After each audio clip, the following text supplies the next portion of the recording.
eyakusukkako ate nga mbusimanya Mujjawange alina kye yankola yet I'm still young ina nabajja bange nga nifunye things and ate nabatelayo akafaana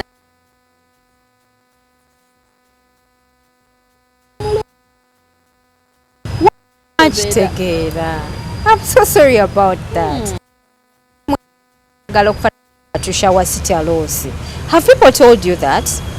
No. Yes. Ngabwonoga nti bala. Okay. Yes, kati banzaala nayo mami wange. Bakazaala kati ne kajjanga kagejja. No. Lyali bwe lityo. Yes. Era nakafaananyi kalina it's like this since my childhood yaddabamu bagamba ligejja but not really telyagejja teligejja libeera since my childhood mami wange weyanzaala era abantu bangi ne boogera abamu boogera byabwe liranga balongo abalala bagamba dibaake mmandwa biki buli omu ayogera kikye ye kati mami we yakugamba atya ku bbali mami wange just nze nkuze bukuzi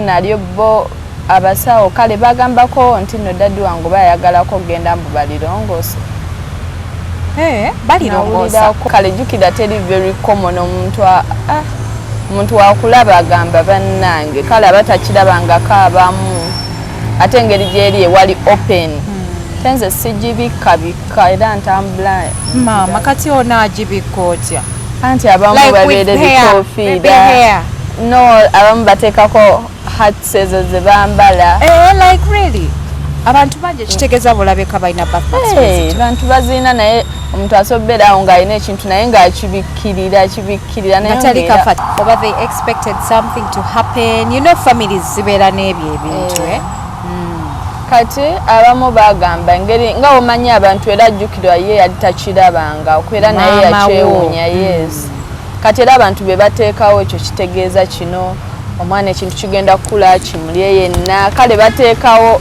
ebintuntu bingi era naye ebimuwa kale n'abeera oluusi nga yeraliikiridde naye era nga omuzadde waaba agumira omwana we n'amanya era n'akwagala nga bw'oli ye kati yamanya yamanyiira n'akimanya kuba bannaye abantu nga bwogero nayogera kino kiranga balongo tho yabazaala abalongo yamala n'azaala abalongo kitegeeza kyali kituufu wali olanga balongo be baganda bo be bakuddako si be banzirako naye kyali kitegeeza nti ali bazaala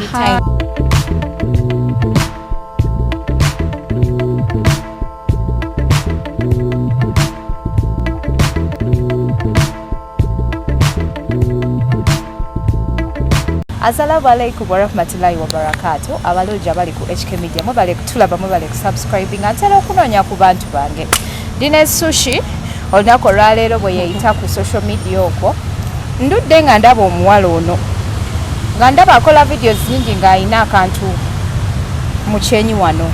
Comment eyasinga okunkwatako ku social media awo nawulirako omuntu agamba nti mujja we yamuloga n'amukyusa obukyala ne budda maaso so tuli wano okumanya ku mbozi ya sushi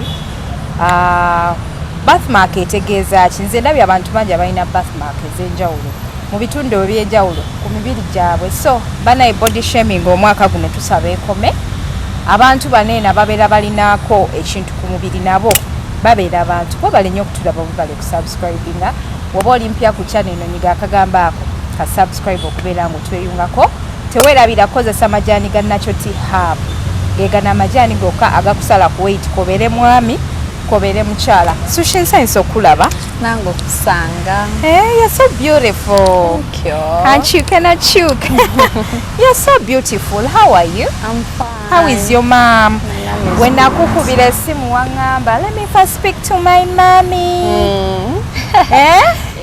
How old are you? I'm 19. Wow, okuze. What are your real names? My real names are Nalubega Sharua. Weddira ngabi? Oli mukyala musiraamu. Mashallah oli kakyala kalungi. Mashallah. Abatakulabangako tebakumanyi. Buza kuba tulaba. abatulaba abalungi musibe muteeyo. Let me hope you're all good. I'm Shushu. Hope you guys know me abatamanyi. Naye mumanyi. Bambi, you're a very young girl. Yes. Naye social media ogundi bullies bampaliriza okwagala okumanya ku mboozi yo because I've been following you, yes. Naye nga nange muli erindi very confused ng'omuntu. Yes. Nga neŋŋamba naye ono omuwala nga mpulira njagala okutegeera ku mboozi yo. Awo olwatuuka nga banzaala nga nyina birthmark. Yeyo gye bayita birthmark. Yes, it's called a birthmark. Nga bw'onoga nti ebbala. Okay. Yes, kati banzaala nayo mami wange. Bakazaala kati ne kajja nga kagejja. No. Lyali bwe lityo. Yes. Era n'akafaananyi nkalina. It's like this since my childhood. Yadde abamu bagamba ligejja but not really. Telyagejja. Teligejja. Bwe libeera since my childhood. Mami wange weyanzaala era abantu bangi ne boogera abamu boogera byabwe liranga balongo. Abalala bagamba dibaake mmandwa biki buli omu ayogera kikye. Ye kati mami we yakugamba atya ku bbala eryo? Mami wange just nze nkuze bukuzi nalyo bo abasawo kale bagambako nti no daddy wange bayagalako genda mbu balirongose.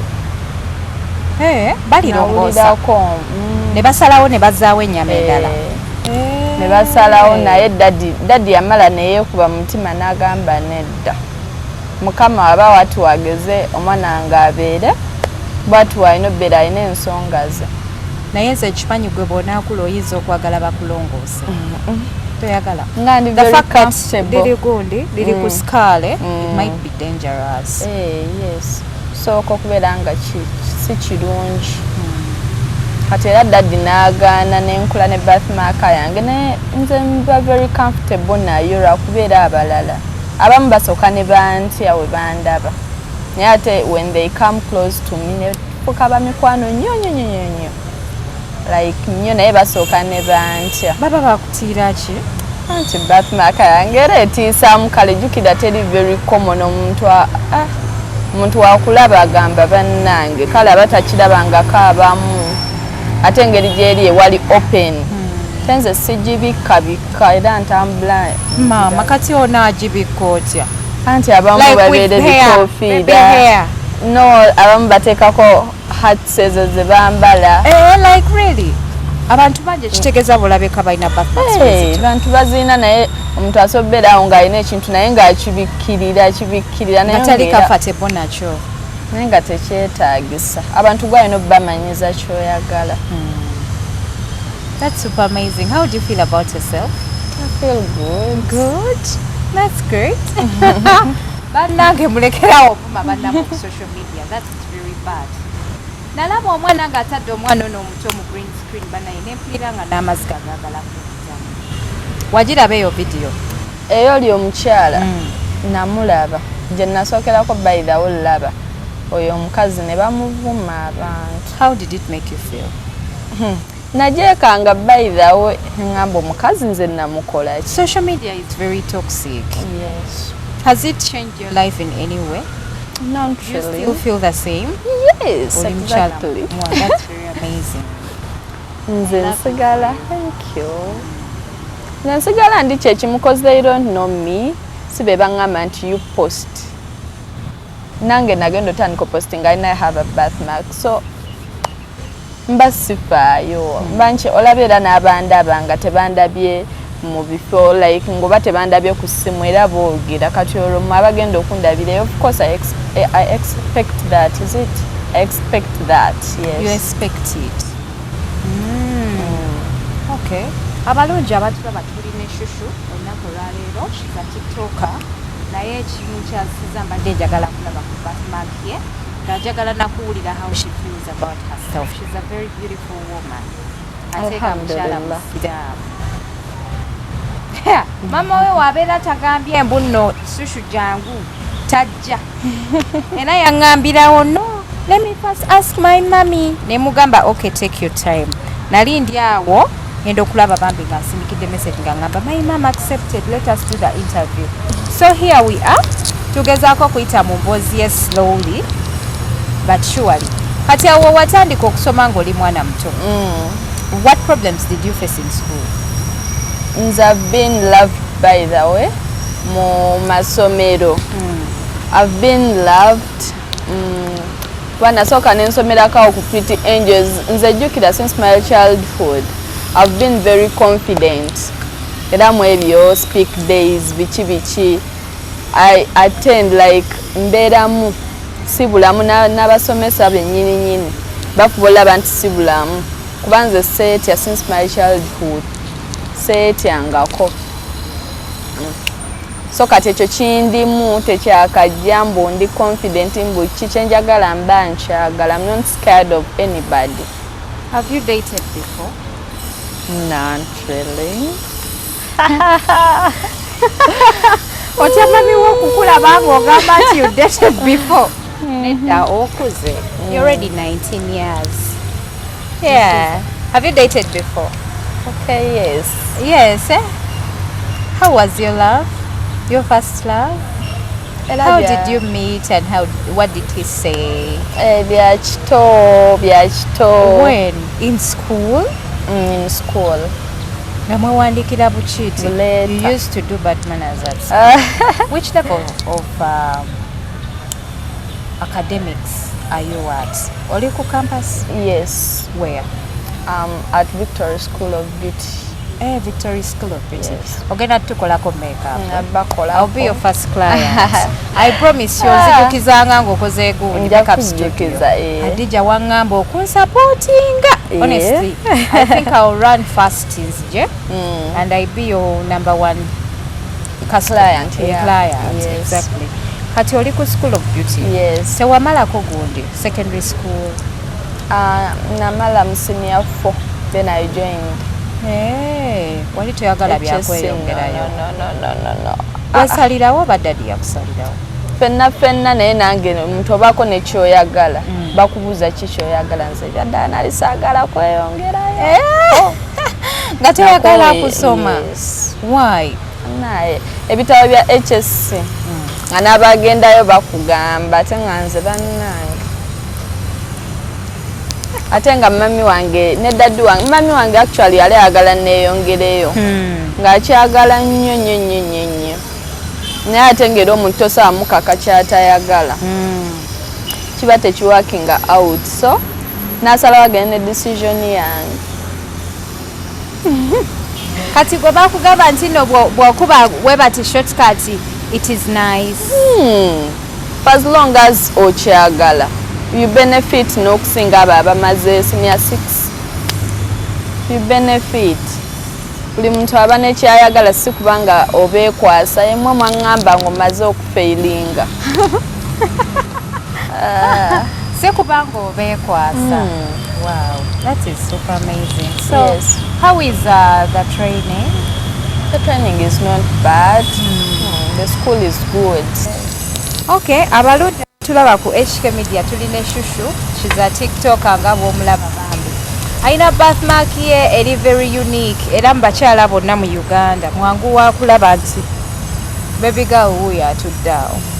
So right now you're not dating? Yes, I'm not dating. Mama, kati gwe tobeereko na gundi. Nja kumala nfune. Bangamba nnyo beera omukyala omugumiikiriza. That's amazing.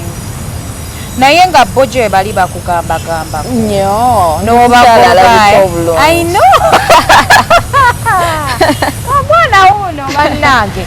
Kati nze nga senga w'abaanawo ku mutimbagano nzizizaamu amaanyi. Anti munnaye mba njagala otegeera. Tobimanyi? Mbimanyi. So, I'm super excited nti ozze okundabako. Yes. Kati wabagenda mu secondary. Did you face any challenges with your looks? There are some challenges like era mu baana abawala most especially. By the way, when I was at Chaddondo, there is that boy Simanje Yalaga. He was in senior 6, Chaddondo SS Matuga. That boy was in senior 6. Nga ina birthmark nga wange. Exactly like you. But his was round, nga teri nge yange.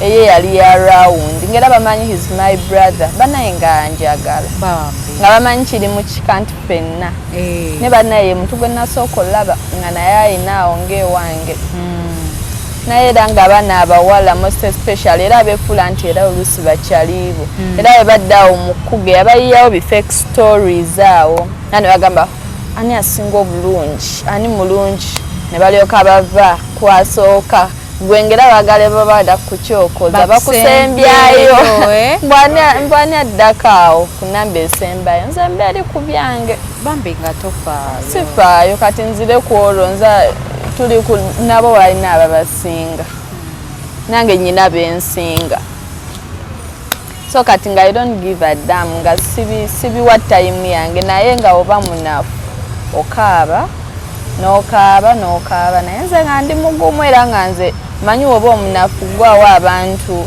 nti batandika okumanyira yes naye nga nze am strong setya wekuba nti kadanke I dance okuba ku performing nti oba MDD I do attend like mbaamu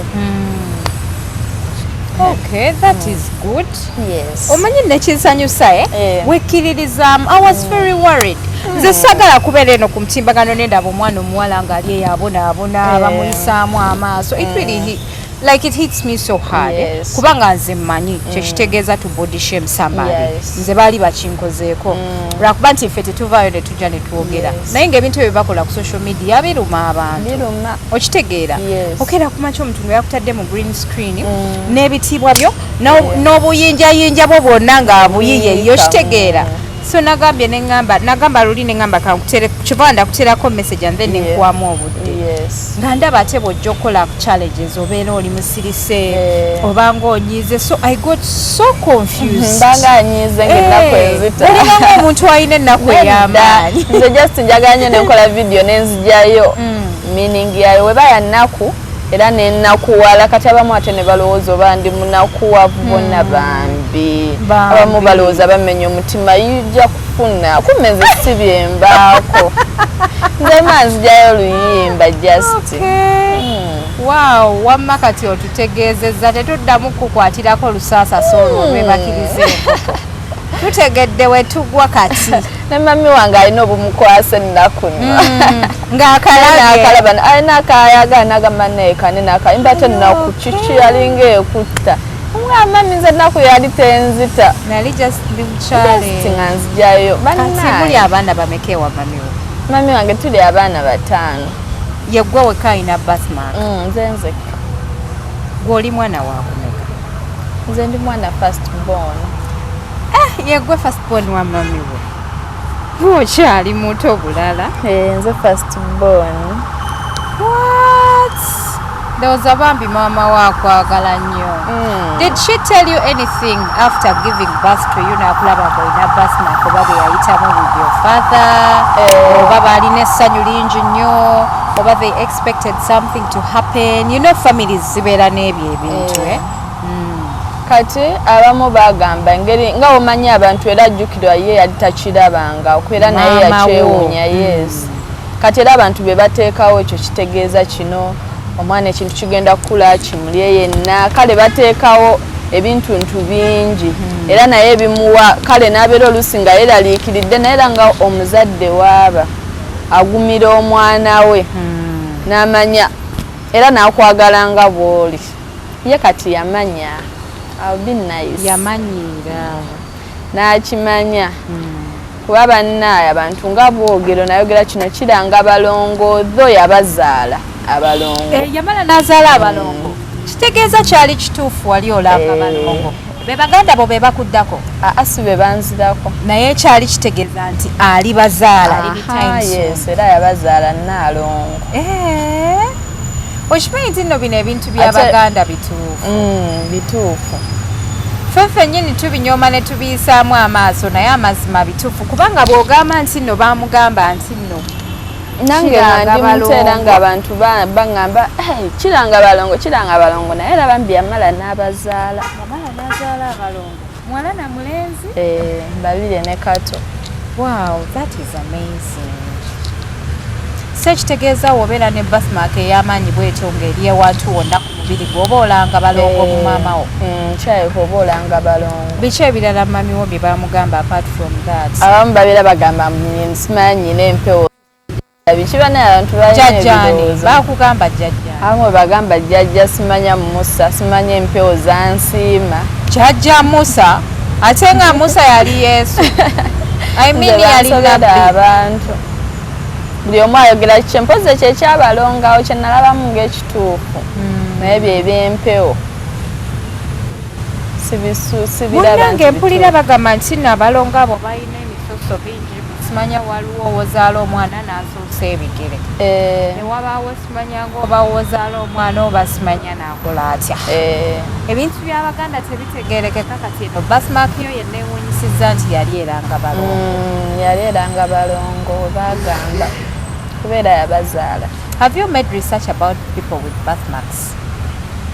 Mbalaba bulabi era birthmark nti si byembaako ennyo engeri gye kiri nti nze sikirinaako buzibu sidda okunoonyereza nnyo era wendaba giyina ngamba eno naayina naye abamu nga beetya yenna yeezinze mba si byagala babeera beezinga like they feel less confident abawulira ng'omulema kyokka you're very cute. Look at your smile kankusembereze camera weerabe. You are so cute. Thank you. Munange bulijjo nkulaba ku TikTok eyo mu filter. Kizibu nnyo okusanga omwana mu filter ng'afaanana bw'atyo nga bw'ofaanana. Ne muleta ne ku HK Media. Kale most of them beefaako babeera banjawulo. Naye tokoze bingi. Toyina makeup. Like you are plain and beautiful. Thank you. I love that. Banaye ab'oku HK Media bagenda gamba Adija Abaana. Ebintu byange. Nze nsobola okuwaana naye nze mpaana bituufu by the way. Nze siwaana kintu kitali kituufu. Byonna ebintu bye mpaana. Bibeera bituufu. So when did you think about nali siri interested mu kujoininga TikTok though ekyokukola zi video kyandingamu nga mbukola bu video bwange ne mpostinga video ngoba ameka then mami wange yanzigulirawo TikTok yajinzigulirawo tokola TikTok nanzigulirawo account. I've seen a lot of people do it. Now would you call it? Nanzigulirawo account. Nentandikola then nentandika okugira interest nejja mpola nentandika okugaininga interest etalimu nentandika okugaininga mpola ange nentandika zikola abantu gye bantabukira omulundi gumu. First time when you came on TikTok, what was like your video breakthrough? My what? Video breakthrough. Abono gama nti video abantu gye basinga okulaba yaleetera abantu okujja okunda bantu yeah. Eno ya kayimba Kaliam voice. I'm a cry baby. Eyo.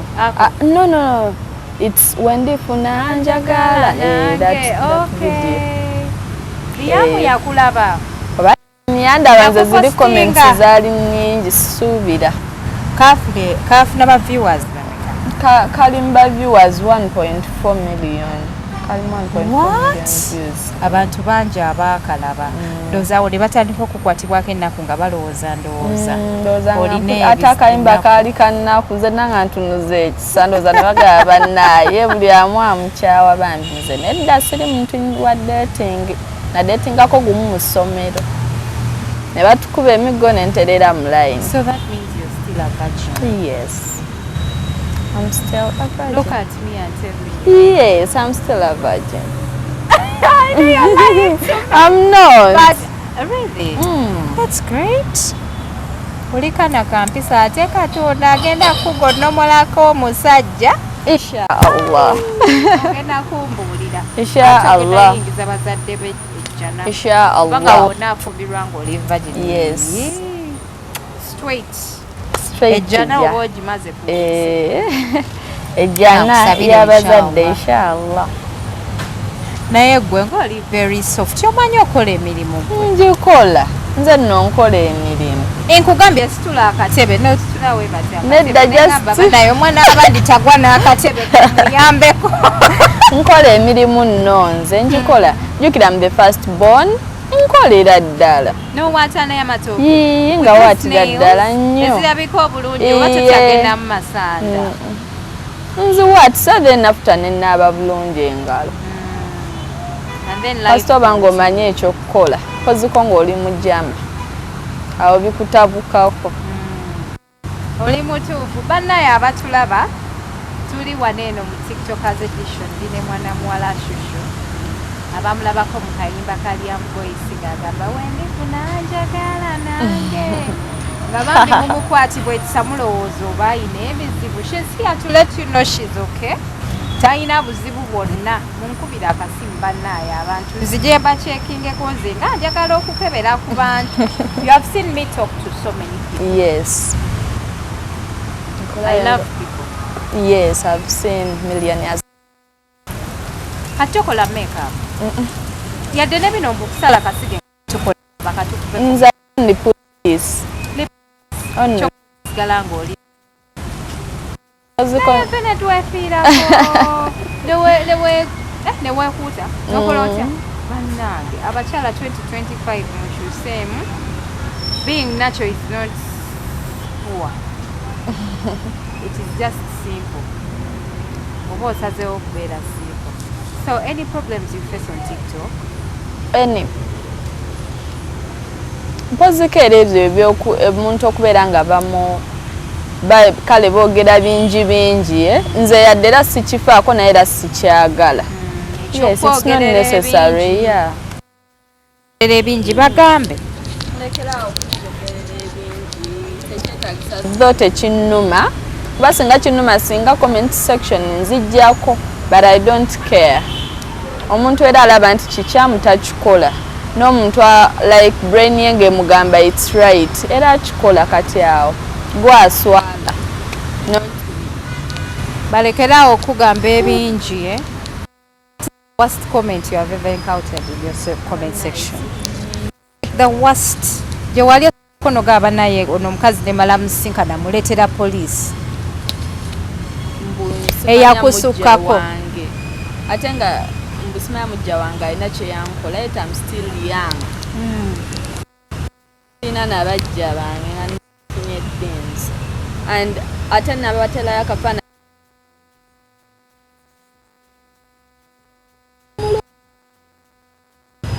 kitegeera. I'm so sorry about that. To shower city alosi. Have people told you that? No. Yes. Fanana muko. Amba nga mufana mu Vivian Mimi naye nze ndaba yiye nedda ate no Patricia list I see somehow I think. Nawe omulabye somehow ng'olinga nga mufanana muko. Naye munanga abantu bafaanagananga. Bannange TikTok mutulemesezza obulamu. Oh my god. Oba ku comment. Eyo Mujjawange kye yangu. No waliwo yagamba muno mulaba simanya baka basajja something like that nti nino nabba omusajja then gwe nabbako omusajja ye yankola bwati omuntu bwati we yagamba kyokka nga ate gwe wazaalibwa otyo neŋŋamba kati nno wabale ate we balaba omu nga kikomenti nze bwonna buli omu kyagenderako bannaye baka abasajja oba mulowooza nti nno okubeera muko omusajja kyeki mulinganga bagamba nti nno oba mwe muli bakatono oba muli baki era abasajja abakazi b'abandi abasajja b'abandi ab'abandi excuse me tewaliyo omusajja wo abasajja baliwo okusharingibwa n'eddiini ekyokonze eddiini gyansoma naye bannange baka abasajja bali bulala oyagadde muka w'abandi oyagadde omusajja w'abandi omusajja w'abandi excuse me mpulira comment ngeyo mbu wayagala muki abandi mbu muko omusajja nakutuusaako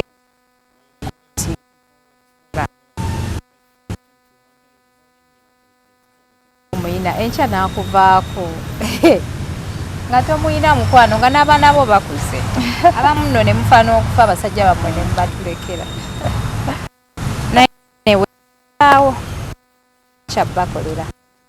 So any other problems? Talk? Zezo.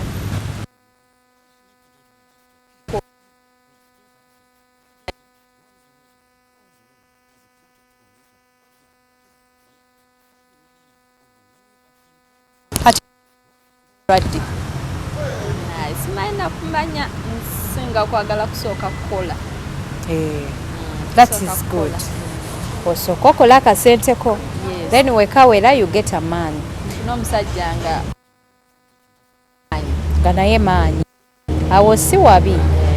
Kubanga kati awo wetulaga wetwagala. Buli omu ayagala alina. So when are you going to finish school? Ompita ku graduation. Inshallah. Omwana ali sweet. Ebitagambika muwulire n'engeri gy'ayogeramu. Ojja kupita ku graduation. May I want to be there on your graduation? Yes. And I see you prosper. Ng'akamwenyumwenyu kanzi. Kati when nakuweereza message the very first time, what came to your mind? Anti nali nkumanya, was surprised. Said, oh my God. What? No. Because to say to naye njagala oŋŋambe cause waliwo omuntu wajja toli serebu toli kishi naye omuntu najja mu inbox yo nagamba hi social nga kati obanga nze for example obanga nga Jennifer full figure najja nayingira mu inbox yo bagamba amafiina for example obaka ajja ate yasobola hajati kuluthumu yasobola naye waliwo omuntu gwobeera nga obadde tosuubira oshigera. So what came to your mind? Walowoozaako nti ngenda kugamba nti tuweeyo interview? Kale wa message nga nze nagamba mu mutima kale nagamba kyako ogenda kuŋŋamba oŋŋambe muno be confident. Togamba tokkiriza mu ebyo by'abantu, let them not put you down. Yeah. Be a strong girl. Which I expected that. Definitely that's what it was. Yes. Naye kasita waŋŋamba nti me Hadija I'm good. Ningamba okay. I was so surprised. Nesoka ningamba noye Hadija kigozi ningambako mami nakeberako nakulabako. So your mom is waiting for you tonight. Agenda kulaba mu full swing. Mutumireko mami. Mami wange nkutumiddeko nkwagala nnyo. I really love you. Love you. Jagala nkuwesa ekitiibwa insha Allah. Allahumma amina.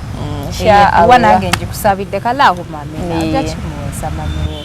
Ne daddy wange mwagala nnyo. Obwedde oyogera ku mami okusinga. Ate mpulira bagamba abaana abawala mwagala nnyo badadizi bammwe. Ne badadizi tubaagala newankubadde kale mami wo kati ng'ebintu ebimu kati ng'ebyo ebya TikTok. Yasiika okubiraba.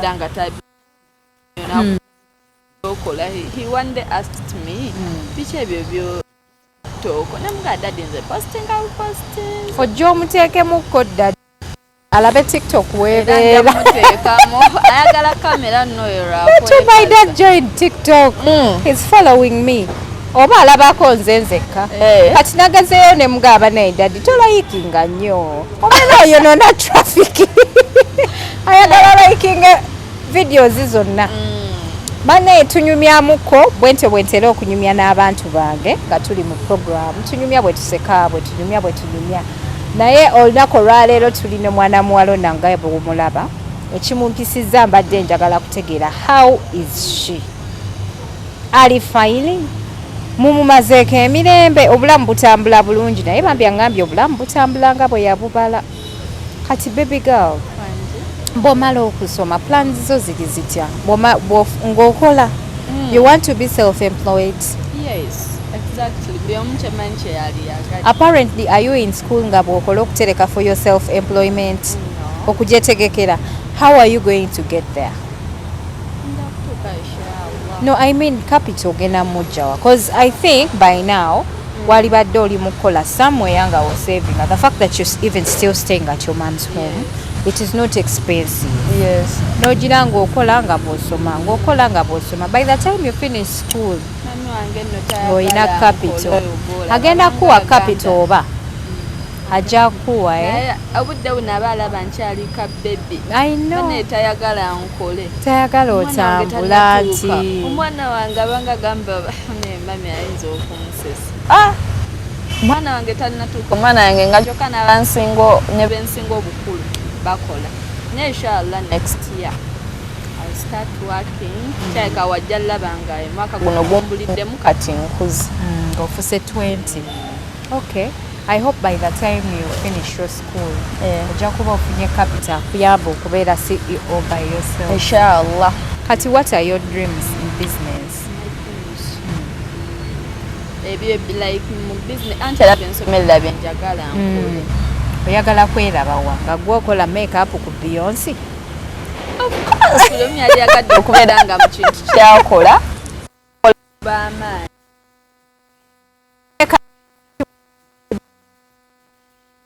Bibeera birungi. Bibeera by'amaanyi. Era omanya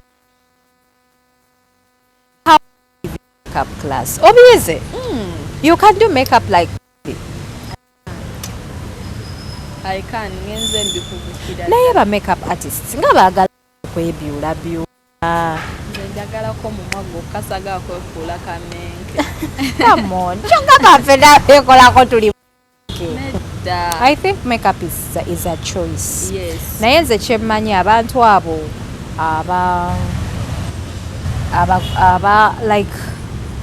aba makeup artists balinganga abasaluuni ab'enviiri. Yes. This week ayina hairstyle mpya. Next week ayina mpya shegera. So all makeup artists nze nkwewunyiza nakyo.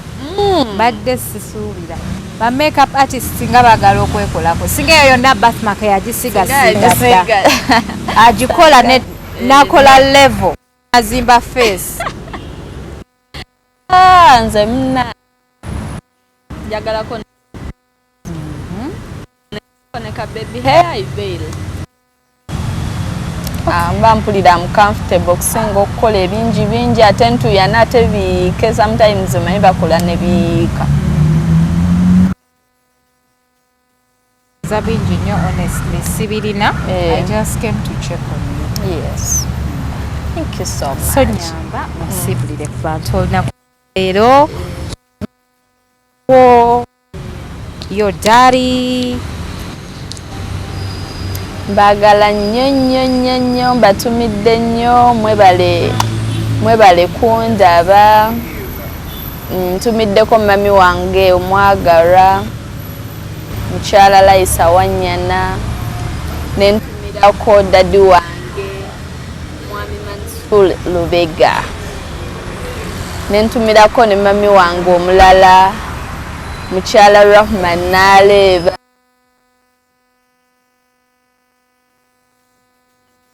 I know you guys are there waiting. For the interview, eh? Yes. But you guys, I love you so much. Your TikTok family told you to meet them. You might by the way. Bagala nyo mwebale kumfollowinga. Okay. Yes, it's your girl Shushu.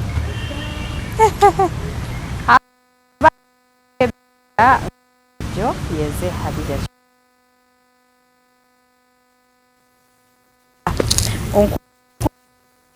Obanze bwe mpulaba baby yoti abitambula biti eyo. Tuline Shushu olunaku olwaleero.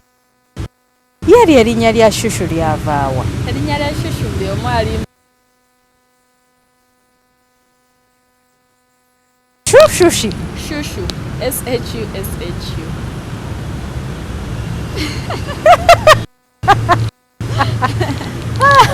Ndi mukwebuuzaamu lwaki Shushu. Erinnya lya banange kyokka bana eryagenda ne reconnectinga bonna ne bagamba abamu bajjamu ekizonna ne balyoka ne bakuyita susu. Bana balina ebisembe. I'm so sorry. Kale bannange mutukirize tubasiibule olwaleero nga egulirize gwange okebwala munoonyeeko ku namba y'essimu abalina bizinesi omwaka gubadde na bulango ani yatuloga bannange baclients temukyasente mutunoonyeeko ku namba zaffe eza HK Media. It's gonna be something different. Tuli ready okubaweereza with all that. Mutunoonyeeko ku namba TikTok. Nina TikTok yange nungi nnyo abali so advertise